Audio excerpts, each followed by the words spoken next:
Thank you very much. And just before I start, I would like to have it recorded that when the Chair's City Vision colleague, Member Gunthorpe, prepared a notice of motion to liberate the lane or a lane on the Auckland Harbour Bridge, it was not circulated to all of the board members. However, when I issued a notice of motion, it was in fact issued to all of the board members. And I just think there's a discrepancy there in terms of how the Chair engages with an look, I'm a woman of few words, believe it or not, and this notice of motion is very much around the release of 3 car parks. There are only 3 car parks from the lease of the board's premises at 52 Swanson Street. And if I could just reiterate, the executive summary is that Auckland Transport and Auckland Council are very well supported by the Waitemata local board in dramatically reducing the number of car parks right across the city centre to encourage the use of public transport, cycling, etc. And the board rents those 3 car parks members, and they sit vacant for the majority of the time. In order to save ratepayers' money and avoid being labelled as hypocrites, the board should agree that we no longer require or should no longer use them. We should join the people that we represent and take our own car parks off ourselves.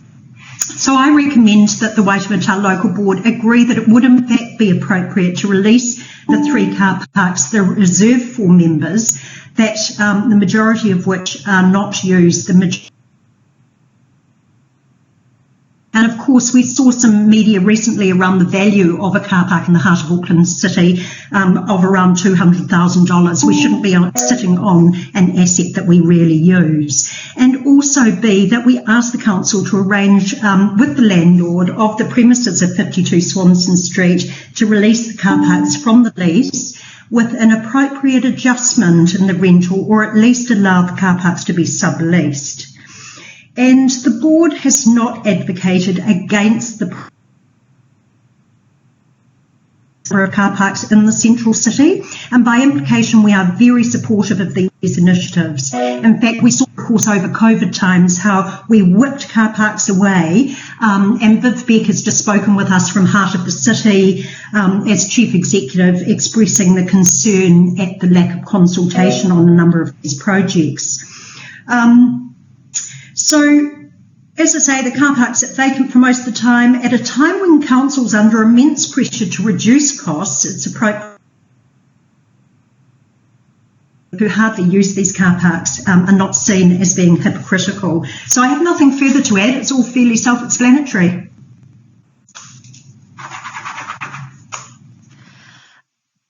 I'm sorry, Richard, has this been seconded?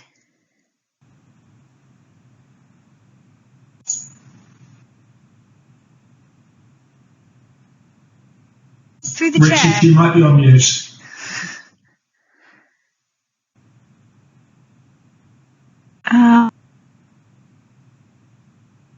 Richard. Alex, you might have to take over. Righty-ho. Apologise if I didn't hear, but has there been a seconder to this motion? Graham Gunthorpe to second. Thank you. Member Trotman, you've already spoken to it. I would like to make an amendment. Graham, would you like to speak before I raise my amendment or afterwards? Yeah, can I speak to the substantive, please? Yep. I would like to support this motion that members should be subject to the free market when it comes to how they choose to visit the travel to the local board office, and whether that is to go to the local Wilson car parking, to ride a bus, to ride a bicycle or walk, however it suits them. I understand that the supply of a car park is actually part of the remuneration of a local board member.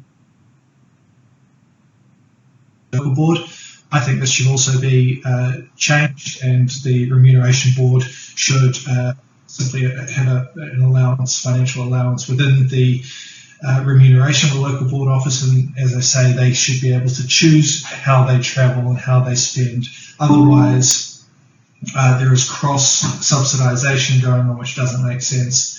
As for the local board, the Waitemata local board having 3 spaces that are largely vacant, I understand it's been required in the past, but I don't think we should continue with them. As for the occasions when they are needed, particularly on Tuesdays, as I say, there are local multi-stories available. We should also be thinking about disabled visitors, and Auckland Transport should be providing sufficient disabled parking on nearby streets. In areas that are easy to get in and out of for people with a mobility. To second this motion. Thank you. Thank you very much. I understand that Alex wants to move an amendment. Yes, thank you, Chair. Point of order, Alex, first. I just understood that an amendment couldn't be made to a notice of motion. Could you just clarify that for me? It can be. Yes, Trina Thompson clarified that to us all. Trina, would you like to speak to that? Sure, just through the chair. That a mover of a notice of motion, which would be yourself, is unable to alter the notice of motion without the leave of the rest of the board, but once the motion has been moved and seconded, it becomes a board motion that can then go through the normal process of seeking amendments if there are any. Okay, so Alex. Thank you. So on the whole, actually, I support this motion, but I suggest an amendment to B, and that is to seek to arrange with the landlord of the premises at 52 Swanson Street to release 2 of the car parks from the lease with an appropriate adjustment in the rentals. And C, to recommend to the council, infold in the rental or allow the car parks to be subleased, and add C, recommend to the council to retain the remaining car park for the use of guests, staff or elected members now or in the future who have particular access needs. Secondly, for secure micromobility for staff or members who only on council business need access to a car park for the pickup or delivery of heavy or awkward materials. That might include a tradesman or someone to deliver maybe a new screen to the office or something like that. D, advocate for a change to council's policy to allow elected members to give up their right to council paid parking in preference of greater support to use public or active transport to travel around the constituency. For example, the loan of a a public transport travel allowance. Is there a seconder for that? Yes, Julie. Thank you, Julie. Right. Alex, you may speak to your amendment. Thank you, Chair. As a board, we are very keen to enable a transition towards other transport modes, but recognise there will be the occasional situation where people do have particular access needs, and we want to provide for them. This is an opportunity to offer greater hospitality for members of the community or staff who to access a car park, and it is our intention that it is offered up to people who need it to have a meeting with members on arrangement. If someone is elected next term who needs an accessible car park, it may be very difficult to provide one if we lose all our car parks now. Also to say this, our contracts will not change by this resolution. Council will still pay for our parking in Wilson car parks or elsewhere, but perhaps at greater cost to the taxpayer. It makes sense to keep one car park to be used as needed, but only one. Staff or elected members to use the car park in special circumstances to deliver or load materials. While this would be generally discouraged for us to use it, it does enable sensible use when necessary. Our top priority is to ensure that we and the staff do our job well and remove rather than create unnecessary obstacles, to improve accessibility rather than reduce it. It is to enable people, there are good reasons why we do have car parks in our contract, and that is to enable people to get around, to attend meetings and engage in council business. That is why we have them, and in some areas of Auckland, But we would like council to enable us to get around to speak to members of the community at engagements, and just as important, to listen to them without using a car. So we strongly advocate, echoing many before us, that we would like our contracts to allow us to choose to divert the funding that is currently going towards parking and into public transport allowance or micromobility costs instead. And this would be of no extra cost to the taxpayer, probably a little, and would allow us to give more to the community with our time. So thank you. Thank you, Alex. Julie, do you want to speak at this stage? I think that Alex pretty much covered all of my thoughts. I guess the only thing maybe I'd emphasise a little bit more is that we do want a broad range of local board members who are very diverse, and that includes encouraging and providing allowances for people with accessibility needs. And so therefore, yeah, amendment, and also, yeah, definitely, I mean, we've been wanting for a while to, at the moment, I guess the sort of rules really favour car travel as a way of easily getting reimbursed, for example, and so shifting that is also a good reason to do this amendment.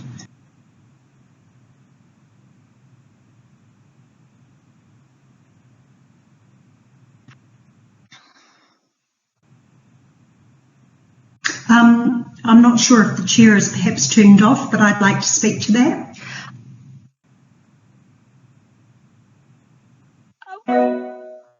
Trina, can you advise if this is the right moment for Sarah to speak to this, or do we do a... Yes, through the Deputy Chair, Alex. Yes, so what happens now is that each member has an opportunity to speak to the amendment. So, of course, Member Trotman can speak to the amendment. Thank you, Trina. Sarah, please do go ahead.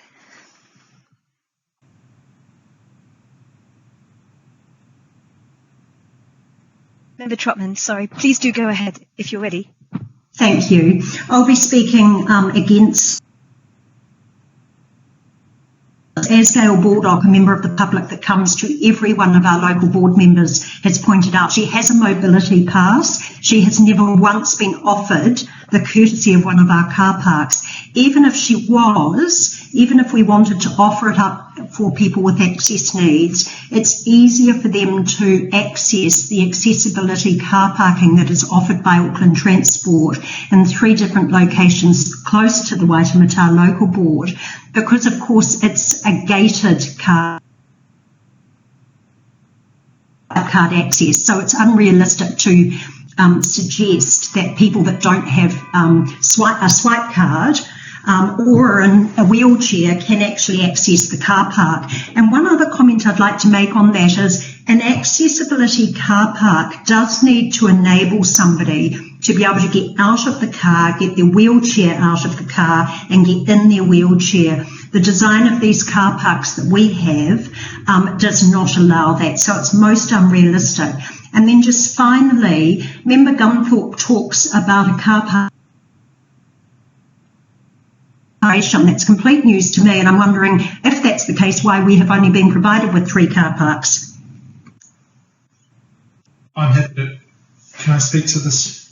Is chairing at the moment? Graham, yes, you can. Thanks. Speaking to the amendment, I'm going to vote against the amendment. And just responding to Member Trotman, I believe if every one of us wished to drive one day, then we would be able to, for 4 of us, for parking at the local multi-storey. I think that was part of our covered in our reduction. But yeah, I'll be voting against the amendment, but for the substantive at this stage. Thanks. Would anyone else like to speak for or against the amendment? Well, I'll put it for the amendment. All those in favour say aye. Aye.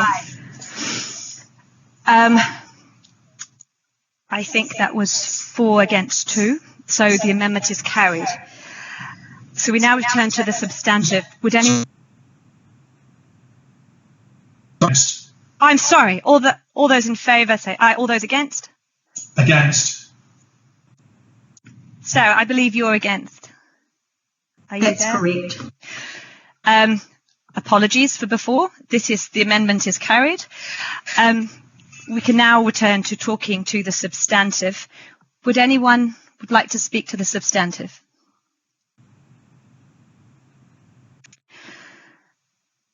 Okay, so I will put it. I suppose.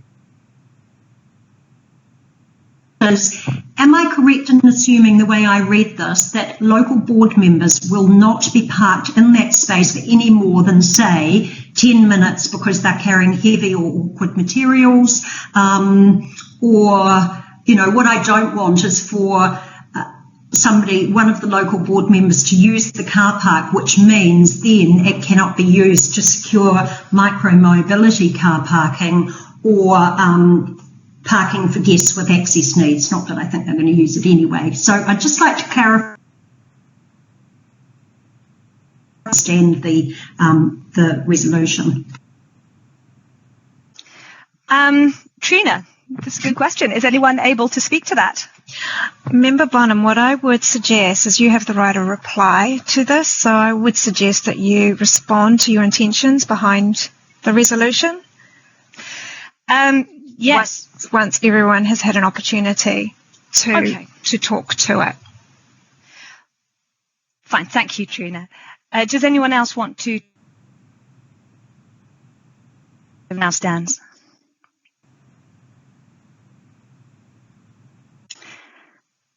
Okay, so I will reply to that, and that is to say that I anticipate that elected members will not use the car parks very often, but occasionally there might be particular access needs where it is sensible to do so, and it will save the council money to do so.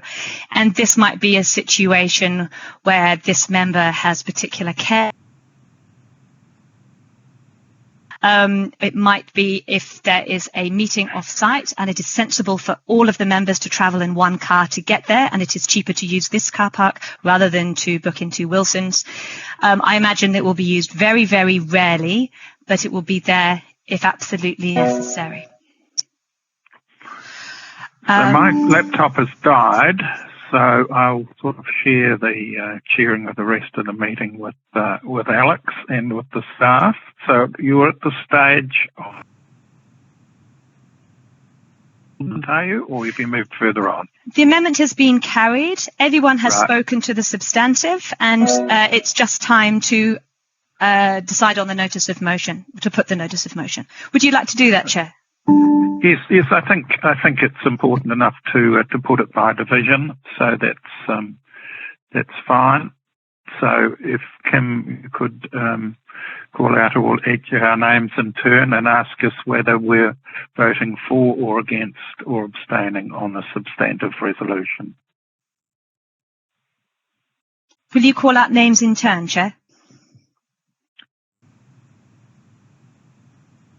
And that's the role of the committee secretary. Yes, I'll do that. Just bear with me. Sorry. Thanks, Kim. You're doing a great job, Kim. We're going to go by division. I'll call out the names and you can let me know if it's your vote against, for, or abstaining. So, Chair Richard? For. Deputy Chair Alex? For.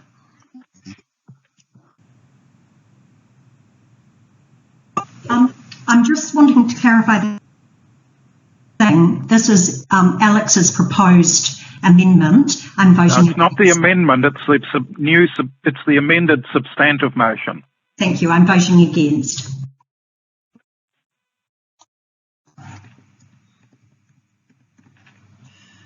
And Adriana? For.